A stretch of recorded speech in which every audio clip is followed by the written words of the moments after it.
కూటమి నేతల ration rice mafia వాటాల పంపకం చర్చనీయాంశంగా మారింది. మంత్రి నామనారాయణ రెడ్డి అనుచరుడు చేస్తూ ఉన్న రేషన్ బియ్యం దందాలో వాటా రాకపోవడంతో బహిరంగ ఆరోపణలకు దిగిన నేతలను మంత్రి నారాయణ హెచ్చరించారు. అయితే ఈ క్రమంలో ఆయన కూటమి అసలు గుట్టును విప్పారు.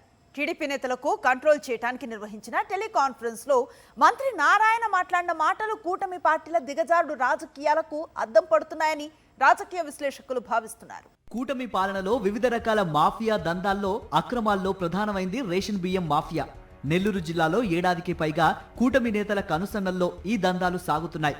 వీటికి సంబంధించిన వాటా దక్కకపోవడంతో Nellore rural MLA Sridhar Reddy, NUDA chairman Srinivasa Reddy ఆగ్రహంతో ఉన్నట్టు సమాచారం.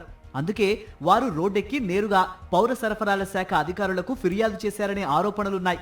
వారి ఆరోపణలు నేరుగా పౌర సరఫరాల శాఖ మంత్రి నాదెండ్ల మనోహర్ కు గుచ్చుకున్నాయనే చర్చ జరుగుతోంది. రేషన్ మాఫియాపై టీడీపీ నేత NUDA chairman Srinivasareddy press meet పెట్టి మరీ రేషన్ బియ్యం అక్రమ రవాణా జరుగుతుందంటూ బహిరంగ ఆరోపణలు చేశారు. పౌర సరఫరాల శాఖ అధికారులకు డెడ్ లైన్ విధించడమే కాకుండా పౌర సరఫరాల శాఖ మంత్రి నాదెండ్ల ద్వారా విచారణ జరిపించాలంటూ డీసీఎం పవన్ కళ్యాణ్ ను డిమాండ్ చేశారు. దాంతో కూటమి ప్రభుత్వ అసమర్థత మరోమారు చర్చకొచ్చింది.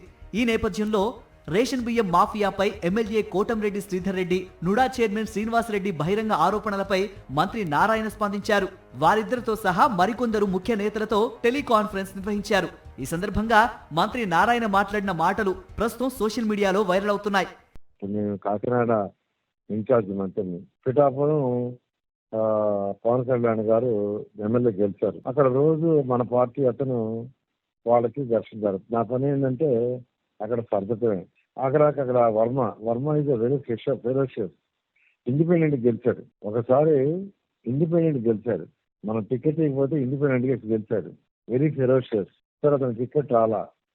ఈ మధ్య అతను కూడా కొద్దిగా స్టేట్మెంట్ ఇస్తుంటే లాస్ట్ 3-4 months గురించి అతను జీరో చేశాం. అతను కూడా అంటాడు, సార్ నన్ను జీరో చేస్తారండి, తప్పదు. మనం ఎన్డీఏ గవర్నమెంట్ కలిసి ఉన్నప్పుడు మీరేమి స్టేట్మెంట్ ఇవ్వడానికి లేదు. పిఠాపురంలో వాళ్ళు జనసేనను పిలిచి ఇది మాట్లాడంటే మాట్లాడు, లేదంటే మాట్లాడద్దు. ఇది ఏం కాదు. ముఖ్యమంత్రి గారు కూడా పిలిచి నన్ను పిలవమన్నా నేను తీసుకొచ్చి కూర్చొని పెడితే నా ముందు ఇన్స్ట్రక్షన్ ఇచ్చాడు, ఇవాళ నుంచి నువ్వు మాట్లాడటం లేదు, లేదంటే నువ్వు పోబాక.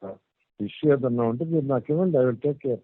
అంతేగాని మీరు ఒకరి మీద ఒకరు వేసుకుంటూ ఈరోజు కాన్స్టిట్యున్సీలో పొలిటికల్ ఇండిసిప్లిన్ లేదంటే నేను సహించను. చాలా స్మూత్గా ఉంటా. అవసరం చాలా రాస్తుంది. అసలు నేను ఏది లెక్క చేయను. ఎమ్మెల్యే కోటంరెడ్డి శ్రీధర్ రెడ్డి, నుడా చైర్మన్ శ్రీనివాసరెడ్డిని హెచ్చరించడానికి, వారిని కంట్రోల్ చేయడానికి ప్రయత్నించిన మంత్రి నారాయణ ఈ క్రమంలో కూటమి పార్టీలో ఉన్న గ్యాప్ ని పనిలో పనిగా బయటపెట్టారు. టీడీపీ నేతలకు, జనసేన నేతలకు మధ్యన వస్తున్న గొడవల కారణంగా పదే పవన్ కళ్యాణ్ దగ్గరకు వెళ్లాల్సి వస్తోందని అన్నారు.